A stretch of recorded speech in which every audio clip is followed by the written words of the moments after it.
Hi guys, welcome to another session with Srinivas of BYJU'S. We are going to talk about what happened in CAT 2021.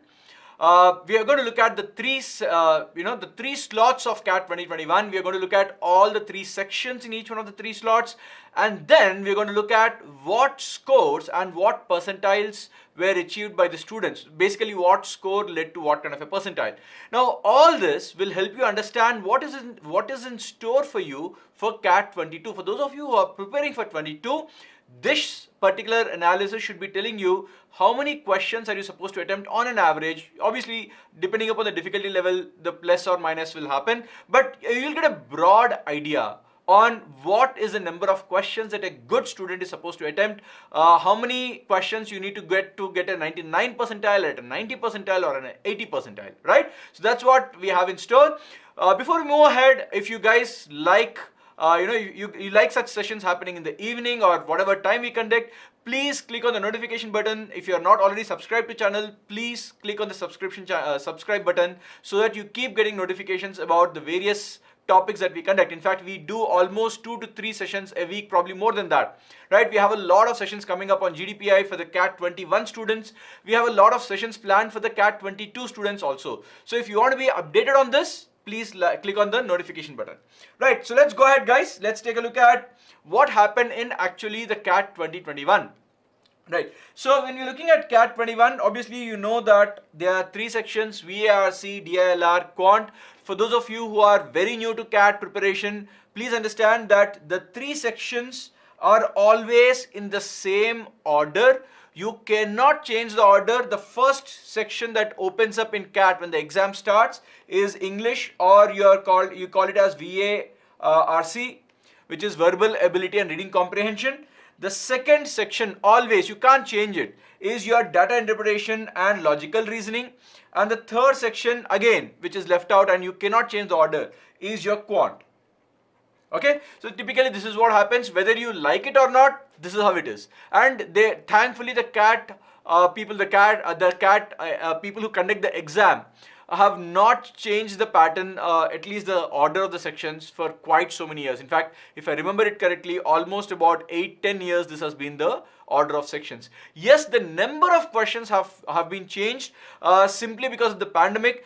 Pre-pandemic, that is up to 2019, up to the year 2019, CAT used to have a total of 100 questions, right? Each question for 3 marks, making it a total of 300 marks. This is standard. They never changed this till 2020. In fact, till 2019 it was the same. In 2020, because of the pandemic, they had to cut down the time. So this was the 3-hour exam. Okay, 1 hour per section. So English was 1 hour, DILR was 1 hour, and you have Quant was for 1 hour. In fact, the breakup was English was for 34 questions, DILR was 32 questions, and Quant was again 34 questions. So that made up the total of 100. So that's how it was. But in 2020 and 2021, because of the pandemic, they cut down the number of questions as well as they cut down the number of hours. In fact, they brought it down. The exam was brought down from 3 hours to they made it into a 2-hour exam, right? Again, I'm giving all this information because this session is for those students who are going to prepare for CAT 22. So those of you who already know about this, please hold on for some time. I'm going to give this information for the others who are over here and who have just started their preparation. Anyway, so this was a 2-hour exam. So basically it is, now you can see what happened in 2021, that is last November, was 24 questions actually came for English, 20 only came from DILR, and Quant was a total of 22 questions, and the time for each section was 40 minutes. So you had 40, 40, 40 for each one of the sections. So the time does not vary. It is the same for all the 3 sections. But again, as you can see, the questions varied. In fact, the maximum number of questions were there in the English section. Your DILR was the least, and your Quant was somewhere in between, 20. In fact, exactly in between 20 and 24. The middle point is 22. So that's how they came up with. All right. Now let's take a look at what was the nature of the exam. Were the questions difficult, easy, whatever? What happened exactly? Okay. So let's spend some time trying to look at that. So there were 3 slots. the exam was conducted in 3 slots. It was a morning slot, there was an there was a noon slot, and there was an evening slot, or afternoon slot, and there was a evening slot, right? So the 3 slots basically, and in before this, in fact, before pandemic, it used to be in 2 slots. Normally, the pattern expected is the people who go first, and you can see this also in front of you. The first slot people are kind of given, some kind of, you're being like a sacrificial lamb. You're going there without knowing what's going to happen. Whereas by the time the slot 2 and especially the slot 3 people go in, some information would have come out. People, institute like BYJU'S or others would have done some kind of an analysis already. For example, morning slot analysis will be starting by 2 o'clock. Whereas the evening slot exam starts at about 5 or 4 to 6. So by the time the students start going to the third slot, they would know what happened in the morning slot. In fact, by 11:30, 12 o'clock, first cut of the first slot would have been out. So the idea is people in the slot 3 will have a little bit more information. Slot 2 will have little information, and slot 1 are basically having no information at all, because of which you can see that they try to, and I'm not saying they have to do it, but usually they try to do this. They keep giving this slightly easier. The first slot will be slightly easier compared to the other slots. Now this is a logical reason. I'm not saying this has to happen, because at the end of the day they follow something called as normalization. Okay, so normalization, I'll explain what it is, but basically think of it as a process where a student getting some marks, X marks in an easy slot is going to be compared with a student getting Y marks in a difficult slot, and it is not going to be direct comparison. So it's like saying that you got 10 marks here, I got 10 marks here. I will not say that they are both equal. Obviously, right? I got 10 marks in a difficult paper, you got 10 marks in an easy paper. How can we both be equal? So normalization is a process where they try to bump up the paper which is difficult, or they try to, in fact they do both. They try to bring this down a little and they try to bring it up a little. So therefore, then effectively the student who got 10 marks in an easy paper will end up getting something like 9.2. And a student who got 10 marks in a difficult paper will end up getting probably something like 11.1. I'm just giving you some examples. So you're basically saying that this student is almost, now if you compare, you can say that, okay, the student who got 9.2 is almost 2 marks less than the student who got 11.1. So this process of bumping up one, bumping down the other based on the difficulty level is called as normalization. You don't have to worry about it. It is not your headache. It is a headache of the CAT conveners or the people who are conducting the CAT exam. They have a particular formula for that. In fact, the formula is also well publicized. If you are really interested, you can go out to the website of CAT and see what formula they're using. But the point is, yeah, this will automatically happen. You don't have to worry about it. But what you need to worry about, or what you need to understand is, if you get into the first slot, many students panic saying that, oh, I'm going first, what will happen to me? Guys, chill out. Your paper expectation is it's going to be slightly easier compared to the other 2 slots. So that's the leeway that they give. I'm saying that it can change, but usually they have made sure that this is what has been followed for the last few years. Okay, even when there are 2 slots in 2019 and 2018, usually the slot 1 will be slightly easier than the slot 2. That's the expectation, and that's what we observed also. But it can change anytime, okay, because normalization will take care of whatever is the easy part, difficult part, that's taken care of by the normalization, right? So basically what happened is English was easy to moderate. For slot 2 it was moderate and above, moderate to difficult, and slot 3 was also moderate to difficult. In fact, this should ideally be somewhere around, so if you want to get the net 99 percentile, if you want to get a score of 99 percentile, in slot 1 the requirement was 13 to 14, whereas slot 2 and slot 3 the requirements actually is a bit lower. This is not 13 to 14, it should be around 11 to 12 and about 11 to 12. So this is what happened in your slot 2 and slot 3. The requirement went down a little because the paper was a bit more difficult. See, what happens when the paper is difficult, you need to understand this. I'm going to explain a lot of terms because I'm expecting this session to be viewed by many students who are new to the CAT preparation. So firstly, you need to understand the meaning of percentile. Okay, now in yesterday's session also I explained the meaning of percentile. Today again I'm going to explain the meaning of percentile. Percentile talks about what is the percent of students. Remember, it's got nothing to do with marks. It's talking about what percentage of the total students are behind me in terms of marks. So yeah, I don't use marks directly in calculating percentile, it is indirectly used. So basically what happens is, I'll give you an example. If there are 10 students, who write the CAT exam, only an example, let's say I am rank number 1, somebody got rank number 2 and so on, somebody will get rank number 10. If I take this second rank student, okay, if I take the second rank student, how many students are behind him? Now, first of all, you need to ask, how are these ranks created? It is purely based on marks. The topper is first rank, second is second rank, and so on and so forth. So if I look at this guy who got the second rank, you need to ask, how many people are behind him? You will say that out of 10 people, first and second, so the remaining are 8 people. So the percentile is calculated as 8 people are behind the second ranker out of total 10 people who wrote the exam. Hence, the percentile of the second ranker is 80 percentile. This is how the percentile is calculated. It is a calculation of how many students are behind me. So if I give you an example in realistic terms, if there are 2 lakh people who are writing the CAT exam and somebody got a rank of 2000, okay, he's in the top 2000 ranks, right? Which means 1,98,000 people are behind him. Because he is the 2000th rank, the remaining people are behind him. So his percentile will be 1,98,000 divided by 2 lakhs. Into 100, of course, percent. So what is this? You can very clearly see that this is 2 9s are 18 and 2 9s are 18, 99 percentile.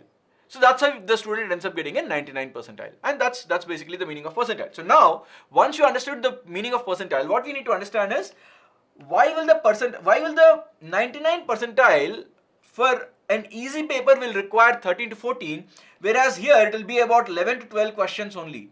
The reason is simple, guys. When the paper is difficult, the number of marks will automatically go down, right? Or the number of questions that you can get correct will automatically go down. So when the number of attempts itself are going down, now it doesn't, so if there are 100 people who are writing it, the topper itself is getting less.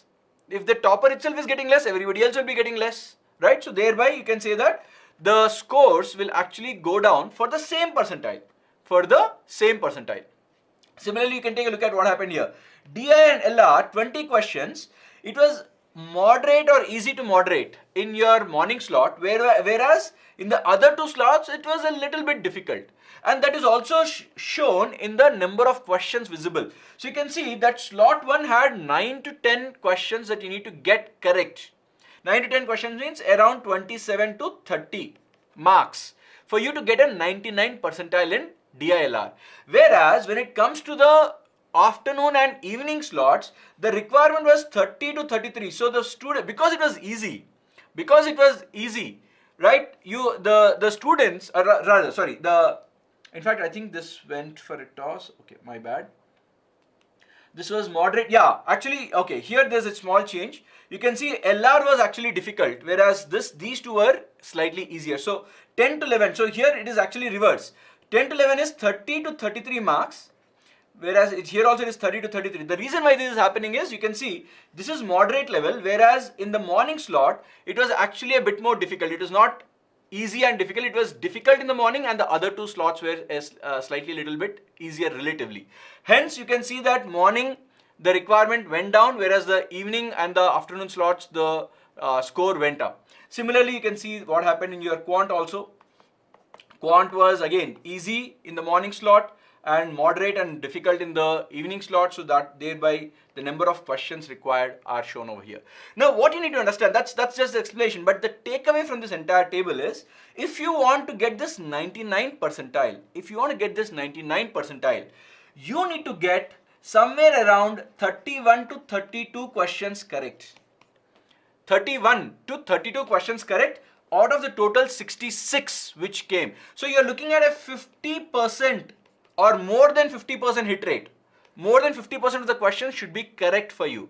And I'm not counting what is wrong. For example, if you made 3 mistakes, 3 mistakes is -1, -1, -1. That is -3 marks.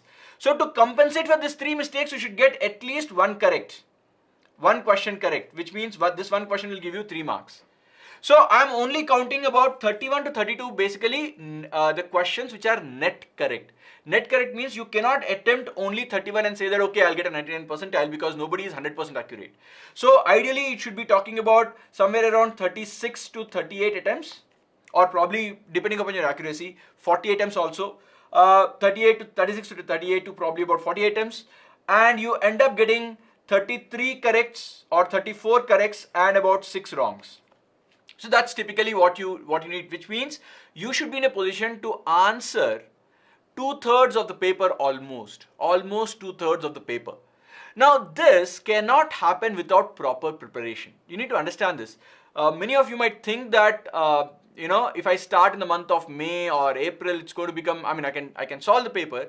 Realistically speaking, solving 2/3 of CAT to get 99 percentile requires around 8-9 months of preparation. And the bottom line is, this is the time for you to start preparing if you are thinking of CAT 22. Okay, so let's take a look at what actually happened to the scores of students. I have a list of students who got a particular score and a particular percentile. So let's take a look at that. Okay, so slot 2, we have a student who got a total score of 112, and this student ended up getting 99.68 percentile. Okay, so a score of 112. Now think of it, guys. 112 is how many questions? Divide 112 by 3. So that's 3 3s are 9, 10, 11, 22. So 37 point something. So you're looking at almost 38 net corrects. That student gets a 99.68 percentile. If you look at exactly 99, not exactly, almost 99.03, you can see that the score, look at the drop. In this 0.6 percentile or 0.7 percentile almost, you are looking at a drop of something around 15 marks. Okay, so 15 marks is dropping. The 15 is very big, but the drop in terms of this is 99 to 99.63, and you might feel it is very small, but remember, this guy can get a call from Ahmedabad, Bangalore, Calcutta, Lucknow, Indore and Kozhikode. He can get all the 6 calls. This guy, all things being similar in nature, might not get call from Ahmedabad, might not get call from Bangalore, might not get a call, in fact definitely not get a call from Calcutta. Indore and Kozhikode are question mark. Lucknow, he might get a call if the person is a female with some work experience. Otherwise, Lucknow is also gone. So you might feel that there is a small difference. What's the big deal between 99 and 99.6 or 99.7? The difference is this. Okay, so the entire game is depending. It all depends. So there are a lot of factors which will determine whether you're going to get a call or not. The factors being the profile. I'll talk about a little bit about profile, what constitutes a profile, and of course profile plus CAT. So a lot of things come under the profile. So I'll speak a little bit about what are all the things that come under profile, and what should you do or what can you do right now, or is there anything you can do about the profile right now. Okay, so we'll discuss about it. So just hang in there. Okay, so once again, if you look at other scores, so for those of you who want to get a fair idea about different levels, so you're talking about a 99.6 guy. So basically, if you want to get calls from almost all IIMs, then this is your target. 38 questions correct. This is net correct. Now remember, guys, there is nobody who is 100% accurate, especially when it comes to English. So if you're getting net is 112, which means this guy on an average would have attempted around 45 questions to 46 questions and got about 4 wrongs. Okay, got about 4 to 6 wrongs. 4 to 6 wrongs. So basically you're talking about 40 corrects and about 6 wrongs. 6 wrongs means 2 correct questions taken out, right? That's the way to look at it. 6 wrongs means out of this 40 correct, 2 questions can be taken out. So you're talking about 38 corrects, and the 6 wrongs are already taken care of because I have deleted 2 correct questions, because 2 correct questions is 6 marks, 6 wrongs means minus 6 marks, so that's taken care of. So that's how it happens. So you need to be in a position to attempt 45 to 46 questions. Okay. Okay, so Nitish Kumar is asking a question. Will this year's pattern be same, or I mean the number of questions? Nitish, it's anybody's guess. To be honest, if the pandemic continues, I can expect it to be the same. Remember, 2020, that is CAT 2020 had higher number of questions, and the CAT convener particularly said that 2 hours, and in fact last year I think they were about 72 or 74 questions, I don't remember how many exactly. So 2020 had higher number of questions in 2 hours, and the CAT convener said it is too difficult for students to attempt so many questions in 2 hours, so we will bring it down, and therefore they brought it down to 66. They brought it down to 66. Now I think this was a good exam given the 2 hours. I think 66 is a good enough number of questions, and I don't expect them to change provided the pandemic situation is still the same. If, and luckily for all of us, that's what we are all praying, the pandemic situation goes away and we are pandemic free in India. Okay, I don't know whether that's going to happen or not. It's 8 months, 9 months into the future, so I really don't know. But if that happens, I can very well expect the things to go back to the situation of 2019, where 3-hour exam will be conducted. So to answer your question, Nitish, I don't know what can happen. It all depends on, the notification will be out in the month of August, guys. The CAT notification will be out in the month of August, right? Hopefully by then we'll get some idea. Okay. Well, I've Aditya Narayan. See, Aditya, what you need to understand, Aditya is saying that Aditya Narayan is from MSc Physics. The profile is different, but still he did not get good enough calls. The reason could be, Aditya, is probably you did not meet the minimum cutoff in one of the sections. I'll explain to you what is the meaning of minimum cutoffs also. In fact, I have it in the next slide. So once you understand the score requirement, then I will talk about how the colleges select students. Okay, so I'll talk about it. Are IITs worth applying to apart from the IIMs? Aditya, definitely IIT Bombay, IIT Delhi are worth applying if you are a student who's expecting a 98 plus percentile. Okay, if you are at that level. Again, a college is good or bad. Guys, understand this. A college is good or bad depending on what is your background.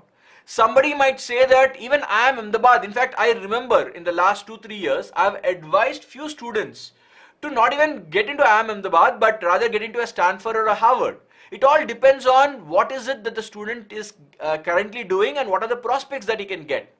Whereas there are students I have asked him to take even an IIM Sirmur or an IIM Jammu. It depends on what is it that you are currently doing and what more can you get.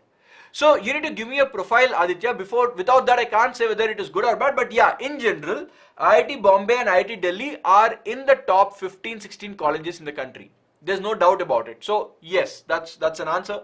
The next I think is IIT Kharagpur and IIT Madras, or IIT Madras and IIT Kharagpur in that order. But there's a huge difference between the first two IITs and the remaining IITs. So please don't say that Delhi and Kharagpur or Delhi and Madras are nearby. They are not in terms of ranking. These two are there in the top 15, whereas if you look at any other IIT, they are not even in the top 25 in the country. Okay, so this I hope partially answers your question, Aditya. Right? Anyway, so let's go ahead and take a look at it. If you look at a student who gets, let's say, we understood what is a 99 percentile, we understood what is a 99.6, what is required for getting calls from almost all colleges. Let's take a look at 90 percentile, almost 90 percentile. So a 90 percentile, 89.6, this student got a total score of 58.74. Now you might all be wondering, how can somebody get a 58.74? How are these scores even possible? 0.09 and all. Well, this is the effect of normalization. Okay, this is the effect of normalization. There is something called as a raw score, and there is something called as a normalized score. Okay, what is a raw score? Raw score is simply what is total number of corrects minus number of wrongs, that score that you get. It's always going to be an integer, because you get +3 for a correct answer, -1 for a wrong answer. There is no decimal at all in that. So you get a proper integral answer. Okay. But when you're talking about normalized score, as I already explained at the beginning part of my session, it tries to rearrange the numbers depending upon the easiness or the difficulty of the paper. When the normalization process, when we apply the process on the scores of the student, somebody who gets let's say a 60 marks, or 60 is actually too high, let me take a realistic example. Somebody gets a 35 in quant, but he wrote it in the morning. So the quant in the morning was slightly, let's say this was easy. and another student got a 40 marks in quant and he wrote it in the evening, and this was, let's say, difficult. So what the system does is it tries to bring down this 35, saying that, and it tries to bring this up a little. So this 35 might become a 34.27 and this 40 might become a 41.38. So that is where this random decimals come in. That is because of the process of normalization, nothing else. Otherwise the raw score is always a neat integer. Okay, anyway, so you can see that somebody got a 58.74, so that's approximately how many marks, how many questions? So 58 by, or 59 if I take by 3, that's about 19 questions net correct. Okay, so if you want to get a 90 percentile, if you want to be somewhere around 90 percentile, you need to get 90 net corrects. And remember guys, the students who are getting lesser and lesser percentile, it means their accuracy is also less. They end up making a lot more mistakes. So this student would not have attempted 19 or even 20, 25. He would have attempted, or she would have attempted something like 30 or 30 odd questions, got around 23 corrects and probably around 7 or sometimes even 8 or 9 wrong. So the number of mistakes will keep going up. In fact, it could be possible that the student gets attempted 35 also and the numbers worked out so that net effect is about 58 to 59. Okay, so your accuracy plays a lot of part, and that's going to be an integral part of your strategy when you're preparing also. This is typically a balance. You need to find a balance. Some of the students, and this is typically what you find in the month of June, July, August. In those months, you'll start looking at your mocks and you'll realize that if you are fast, you are attempting more, but your accuracy is coming down. If you are slow, you are attempting less, but your accuracy is high. So now you need to find out what speed you have to maximize your score. That's typically what the dilemma that most of the students face in the months of July, August, September, and that's where you write as many mocks as possible and finalize your strategy, right? So that's what happens. At IIT Kanpur, Dhanbad, Chennai, TAPME, IMI Delhi, Nimesh Dubey. You are asking me which one to join. I'll probably say IMI Delhi or IIT Kanpur, depending upon Dhanbad. In fact, I am from IIT Dhanbad, but I have done my engineering there, and I know the college is not really well known for MBA. Probably Chennai, IIT Chennai is something I would recommend. Then I would probably say IIT Chennai, then Kanpur, then probably IMI Delhi, TAPME are all the same level. So that's what I would say. Anyway, so moving ahead, so this is the number of questions that you're supposed to look at based on what percentile that you're targeting. Okay. Yesterday I've taken a session, in fact, on how to target 99 percentile in CAT. So those of you who missed yesterday's session, please go to the YouTube and search for the target 99 in CAT 2022, and you will be seeing a 1-hour session taken by me. I just did it yesterday in the afternoon, right? Let's go ahead, guys. So now what I'm going to talk about is, now that we understand what level of scores we are looking at, okay, what is the more or less how many corrects are required, let's look at what is the need or the necessary score and a sufficient score. So we are looking at two types of scores. One is called as a necessary score and one is called as a sufficient score. I'll explain what is the meaning. A necessary score is what the institutes say that minimum this you have to get. I'll give you an example. So if I say that let's say I'm a faculty, I have 10 students sitting in front of me, right?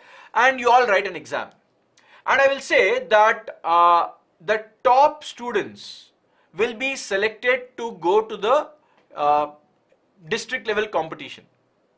Now I will say that the top students, but it does not matter whether you're a 0 and a topper, I need a minimum score actually. So the point is, if you get a minimum score that I want, so let's say the exam is for 100. Now the topper gets 10 marks. Now you might be a topper in your batch, but there are others, lot of others who are getting a lot more marks than you. So I, as a faculty, I know this, so I can't send you to compete with them. So what I will do is I will put a minimum, that is a necessary score. What is this necessary score? I will say that, look, first I will send the toppers provided they at least get my minimum requirement, and I'll say the minimum requirement is 50 marks. Minimum requirement is 50 marks. So which means If the entire batch gets less than 50, I will not select anybody. Okay, if the entire batch gets more than 50, this is the interesting part. It does not mean that I'm going to select everybody. First, I will say that, okay, you at least got the minimum score. Now, I will look at the second type of score called as the sufficient score. What is a sufficient score? A sufficient score is, now I know that, okay, all of you have the basic means or basic IQ or the basic knowledge. So, because you got your 50 marks, great. Now I'll say, okay, let me arrange these 10 students in the descending order. I want to send only 3 students, so I will take the top 3 students. That's all. So the other 7, while they got the 50 marks, which is the necessary score, okay, which is the necessary score, they will still not qualify for the second round because I wanted only 3 students and the top 3 students got a score of 90 and above. Let us take that as an example. Whereas you guys, the other 7 who are left out, you got the necessary score, but you did not get this sufficient score. So sufficient score is where it guarantees you to get through into the second round. Okay, a necessary score is something which is without which you will not even be there in their list of students to consider for the second round. Whereas a sufficient score, if you get that score, it means you are guaranteeing yourself a seat into the second round. Second round being your interview round. Okay, I've got a couple of questions coming my way. Which college is best for engineering students and can we get call from IIMs? Chirag, I didn't understand your question, my friend. Which college is best for engineering? I mean, there's nothing, not many colleges say that only engineers should come. Almost all MBA colleges are for all types of students. To be very honest, you get into any of the top 20-25 colleges, I think your life will be set. How can we make our profile strong? Avadhi, you will have to wait for a few minutes because first I will explain what is the meaning of a profile. Then you will understand how we can make the profile strong or can we make it at all in the first place. Okay, so let me explain the meaning of profile slightly. Okay. OIS says 84.4% in 10th, 85.4% in 12th. Guys, I'm not going to get into this kind of questions whether your profile is good or bad because if I do that, then the entire session will be spent on trying to understand whose profile is good, whose profile is bad. OIS, you can, in fact, I will share my email ID at the end of the session. If you really want to understand your profile, you can mail it to me or you can send me an email and I'll respond to it for sure. Okay. Kritika says, in CAT I scored 45 marks and gave another shot. Can you just, tech team, can you please take the scroll up? I can't see the question. Yeah, a little bit more. Yeah, perfect. Thank you. Okay, Kritika says, she scored 45 marks, but when I gave another slot at mock, I scored 102. I don't know what to do in actual CAT. I didn't score well, but when I came home, I solved majority of the questions. Yeah, Kritika, this is typically what happens to quite a few students. In fact, actually not few, but not many, but few students have this problem. So she says that she was in CAT, she solved only she got only 45 marks. But when she came home and solved, she got 102 marks. Now it could happen because of two things. Firstly, we need to understand what happened. You were able to solve, which means knowledge is not a problem. You had the knowledge to solve. This is confirmed. That's what it means. You got 102 later when you're solving in the house means it is not a problem of knowledge. So what is the problem then? Could be two issues. One is pressure. Okay, because of the pressure you forgot, your performance went for a toss, which means you have not taken enough mocks. See, when you take a lot of mocks, you will handle pressure. Think of it, a batsman goes through a lot of county crickets, that is Ranji trophies and all of that, so that he is accustomed to the habit of different types of games, different types of bowling, and even then at a national level or international level, they end up choking once in a while.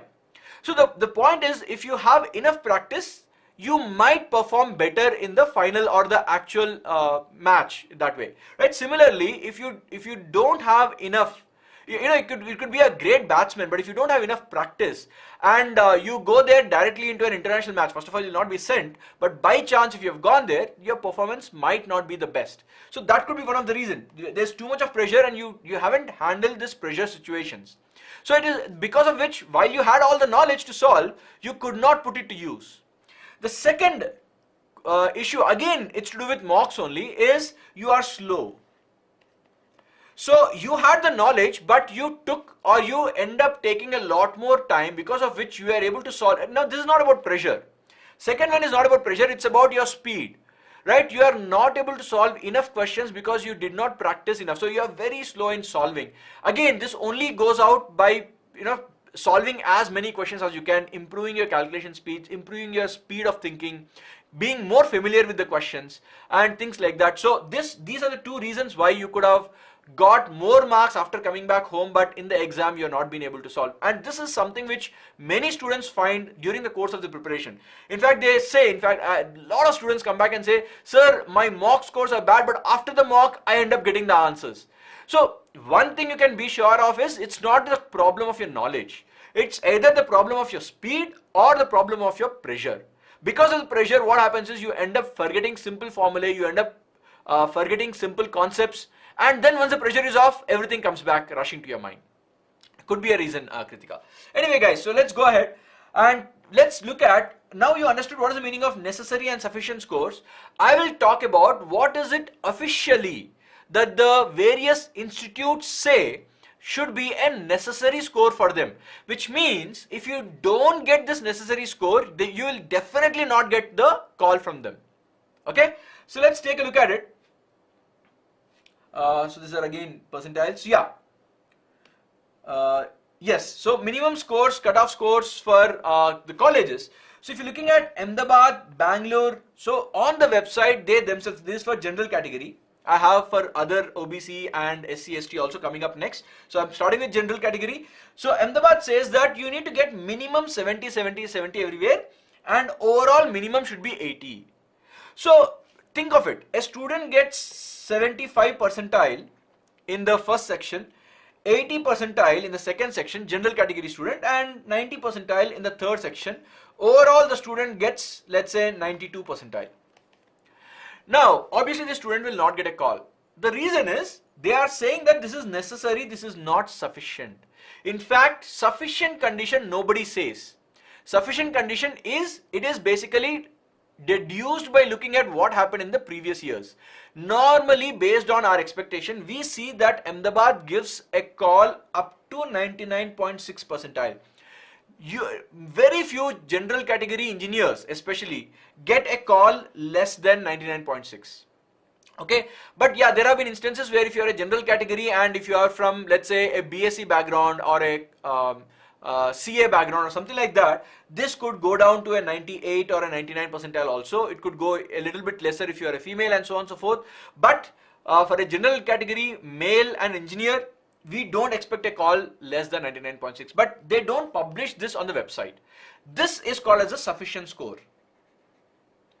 Okay, so if you cross this, we can expect a call, more or less you'll get a call for a particular profile. So these sufficient scores depends on what is your profile, what is your work experience, what is your 10th class, 12th class, all this comes under your profile. So I'll talk about it.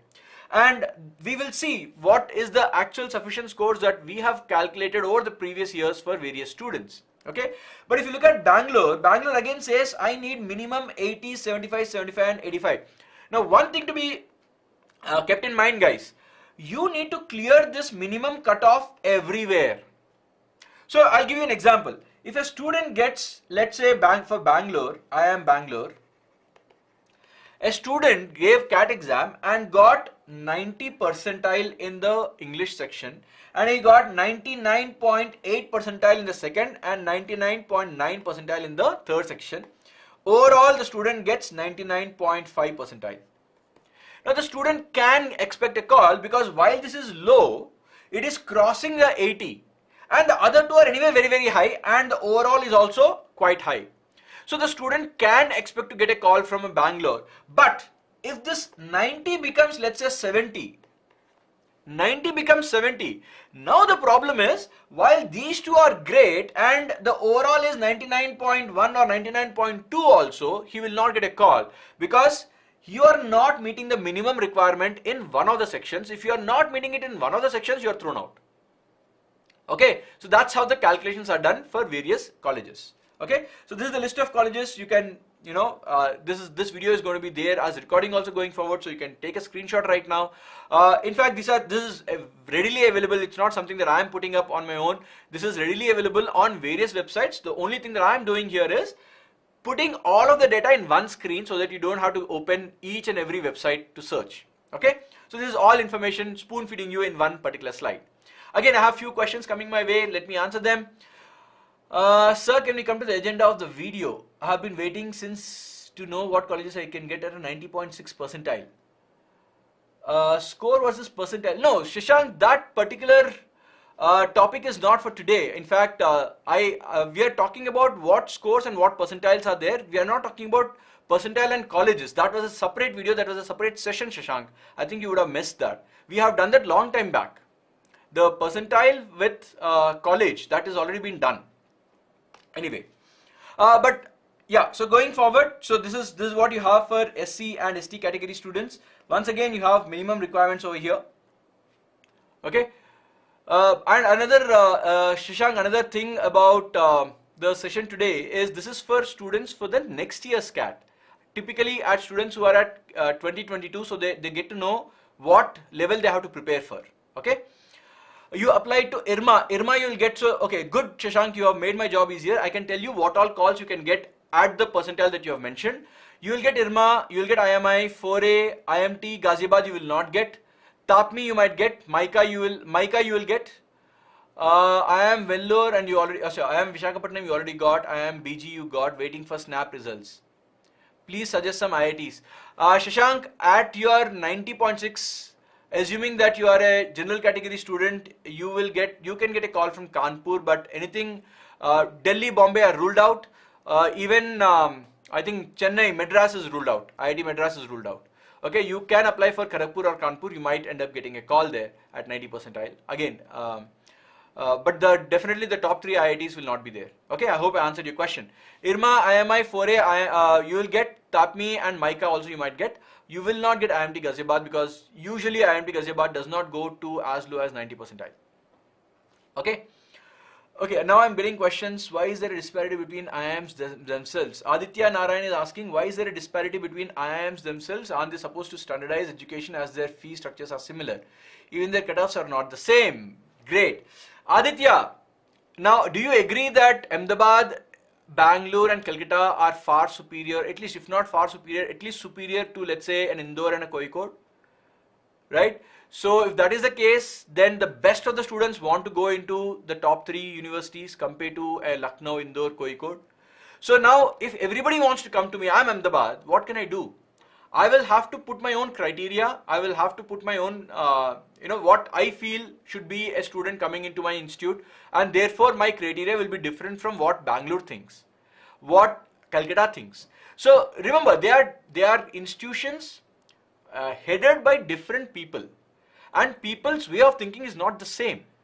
But yeah, they all know that you need to perform very high in terms of CAT as well as have a good profile. That's the basic idea. But how can you expect them to have exactly the same requirement? Even the top universities in the world, Stanford, Harvard, there are students who get selected to Harvard but not to Stanford or vice versa. So there is no way that you can say that the top 3, 4, 5 institutes should have the same criteria. It should not. It will not. It's nowhere true, whether it's at a state level or a national level or even at the international level. Okay. Do these schools provide distance learning? Simran, not for full-time MBA. Full-time MBA by these colleges is always on campus. Distance learning, full-time MBA does not exist in these campuses. Okay. Then the other question is Aditya Narayan is asking another question. 98.3, I met the minimum requirement everywhere. Yes, you met the minimum requirement everywhere, Aditya, but that is just the necessary condition. It is not the sufficient condition. That's what I'm explaining. Sufficient condition actually goes up a lot more. Okay, so we will be looking at if you don't get something like 99 percentile, you can more or less give up on the top IIMs.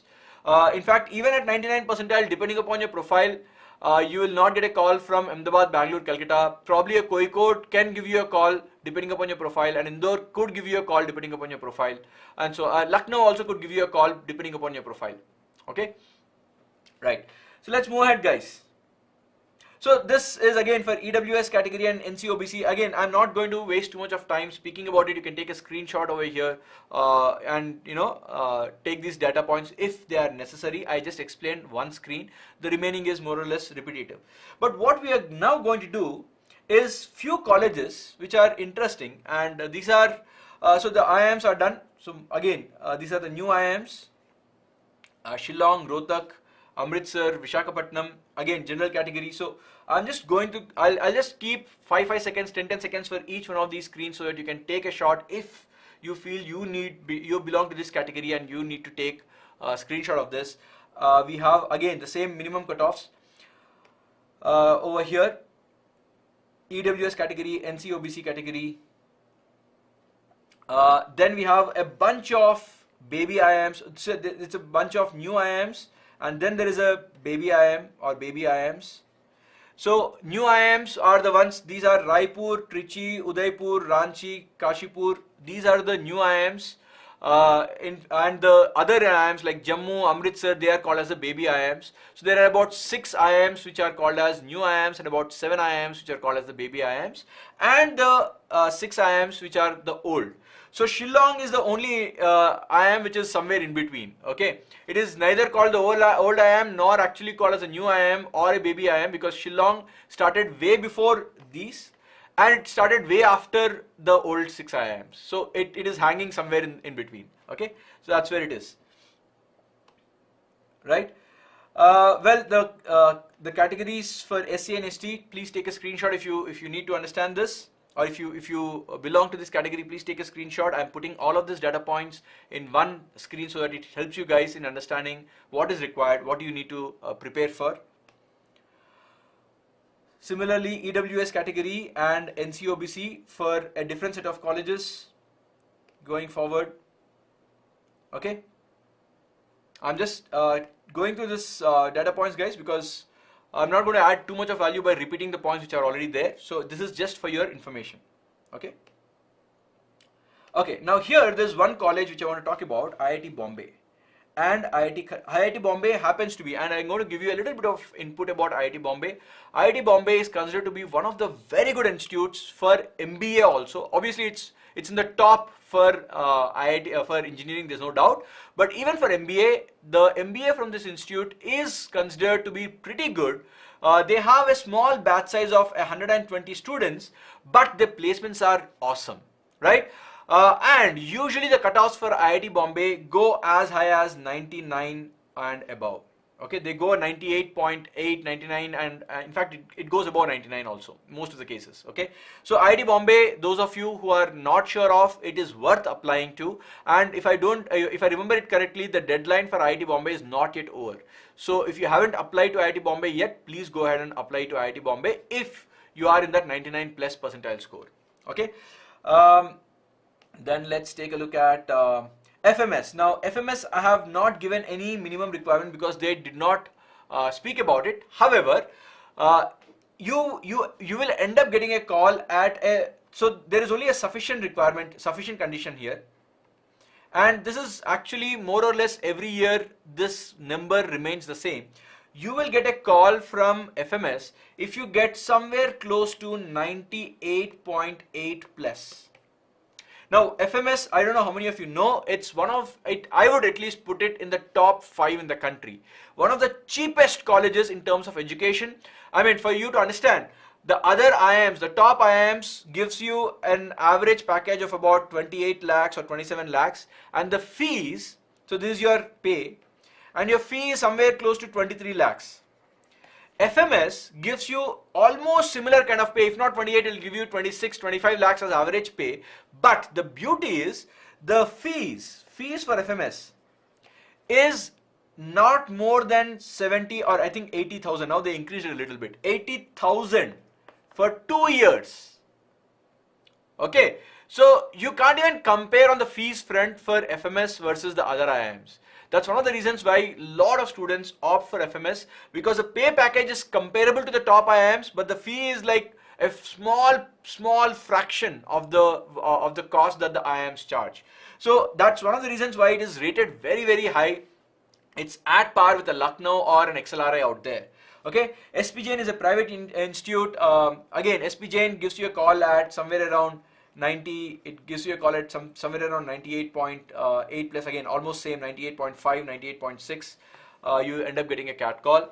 IMT Ghaziabad gives you a call at 93. IMI Delhi gives you a call at 90. NITI, again, NITI goes quite high. It goes up to 98.8 or so. 98.5, 98.6 is what NITI gives you a call at. Okay, so this is typically, these are those colleges which not many of you would be thinking of or even aware of, because many of you would have heard of IIMs, but these are again very good colleges that you can apply to based on your scores. Okay, NITI sectionals are north of 88. Harshad, I think you need to check the data. I think I'm sure of this. There is a minimum requirement that I'm speaking about. Okay.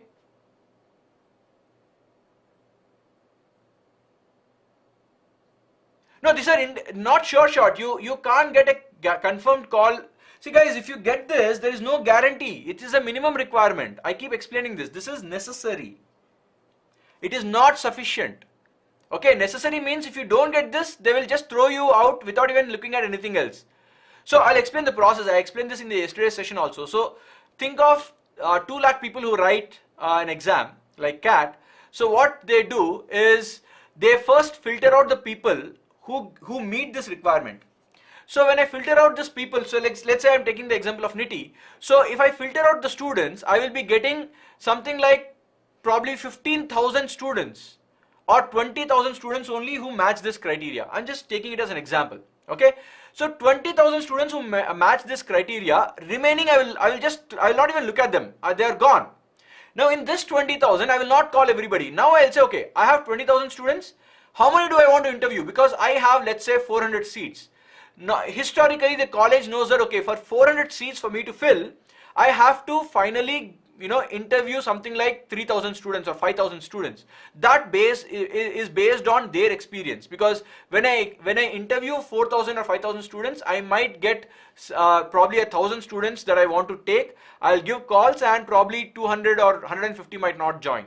So that's how the calculation typically goes. So if I have 400 seats, I might give 650 calls. For me to give 650 calls, I have to call 3 times or 4 times of them for the interview. So if I have 20,000 students and I want to call 650 finally to my college, because I know 150 will not join, so other 400 will come and join. So 650 final calls, which means 3 times of that. That's around 2,000. Right? So 2,000, 10% of the 20,000 I want. So what will I do?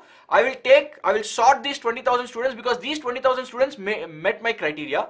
So then I will sort them in the descending order, take the top 2,000, and I will give the calls for the top 2,000 students. So this is the meaning of minimum requirement. If you don't get this, you will not even be there in the 20,000 list that I spoke about in the example. Now, just because you are there in the list does not mean that you will definitely get a call. Again, whether you will get a call or not depends on how many students I want to call as an institute. Okay? Aditya, okay, yeah, IIT Bombay, we are talking about what our experience has been. When I put this 98.8 plus, that is what I have observed. So in fact, IIT Bombay is at 99. You usually get it north of 99 percentile. That is based on our observation. Okay, nobody, unless you put an RTI, nobody gives out the information what is the final percentile at which somebody got in. Okay. Are there any disadvantages of average college student for profile? Sonam, I'll explain about the profile, but to answer your question, they do not say that IIT Bombay will get more marks than, let's say, an NIT. So they don't give you marks for the college. Okay, that's basically what it is. That's what matters is the score that you got in your college. Okay, how many marks you got. Now here is where I'm going to talk about the profile. So when you talk about the profile of a student, you have 10th class marks, you have 12th class marks, undergraduation marks, that is your graduation college, your academic diversity. Academic diversity means you are talking about whether you are an engineer, whether you are a medical student, a law student, commerce student, what discipline are you from. So the various colleges give certain extra marks for people from other backgrounds compared to the normal engineers. Typically engineers get 0 marks for academic diversity. Okay, so there are students who get some marks. If you are from the medical background and you're getting into an MBA, you will get some, you know, some percentage of marks because you're coming from a diverse background. Okay. Then gender, yes. So this also is a part of your profile. If you are born as a male, there's nothing you can do. Males usually get 0.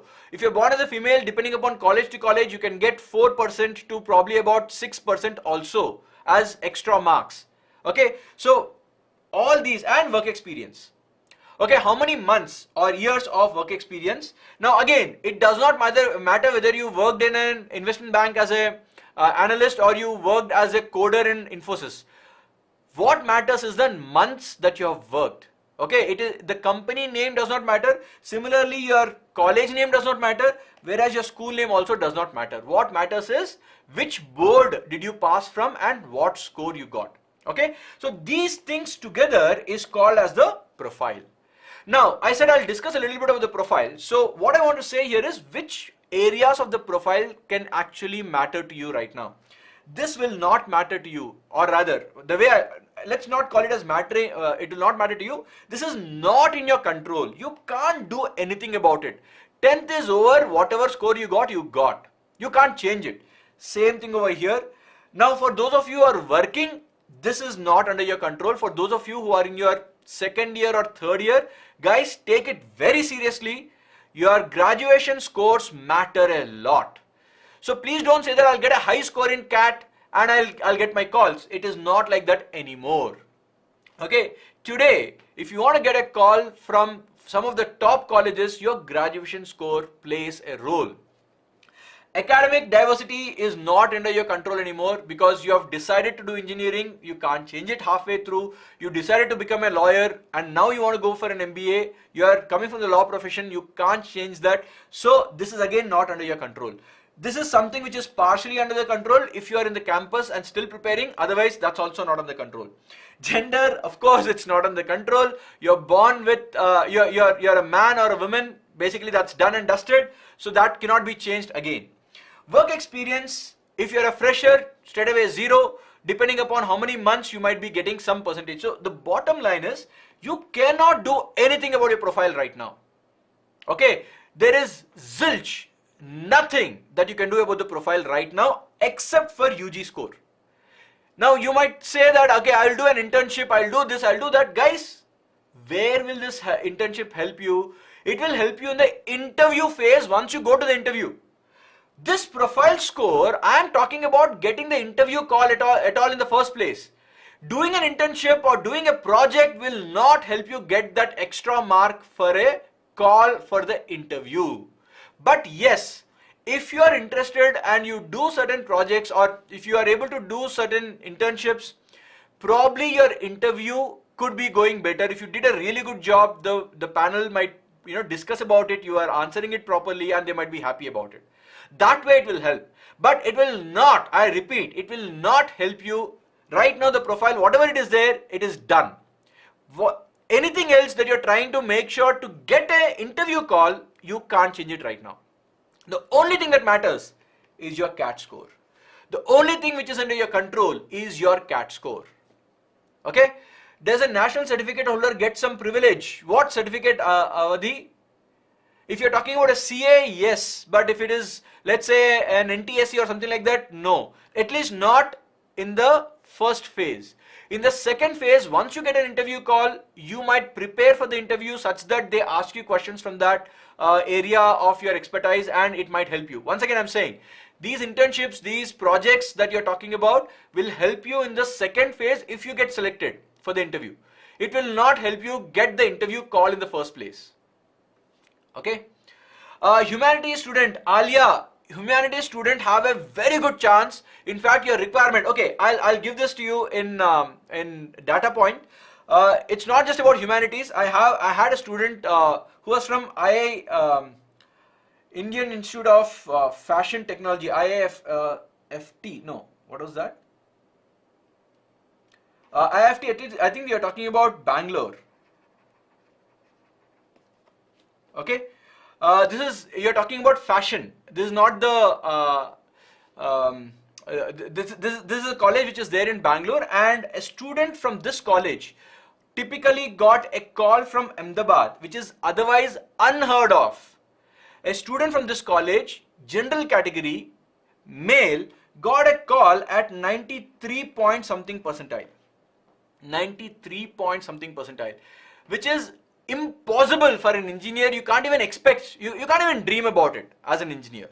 So that is the advantage of coming from non-traditional backgrounds. So especially humanities, you will have a lot of leeway. You don't have to get a 99 percentile. If you're coming from law background, if you're coming from, let's say, a medical background, you don't have to get those 99, 98 percentiles. At a 94, 95, you will easily get the calls from these top colleges. That's the advantage.